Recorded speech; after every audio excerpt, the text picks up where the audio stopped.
hvað uppáhalds gervigreindar kvikmyndin þín og af hverju? Ég verð að viðurkenna að Blade Runner hefur alltaf verið mín uppáhald. Hún svona blanda af framtíðarpælingum, siðferðislegum spurningum og ótrúlegum heimi. Hún lætur mann velta fyrir sér hvað það þýðir í raun að vera manneskja og það finnst mér alltaf spennandi. Já, áhugavert. Svarar hún bara þér eða svarar hún öllum? Þú svarar eitthvað líka held ég. Ok, hvað hefur þú oft hort á Blade Runner? Ég get ekki sagt að ég hefi talið, en ég hef séð hana nokkrum sinnum í gegnum árin.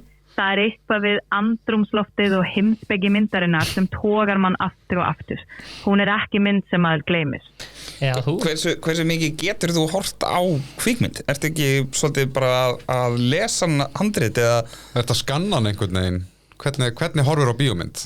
Ég skynja myndirnar svolítið eins og að rýna í handritið í rauntíma, ef svo má segja. Það áhugavert. Gætið þú sérst þá hort á Blade Runner á skemmri tíma en Stefán? Haha,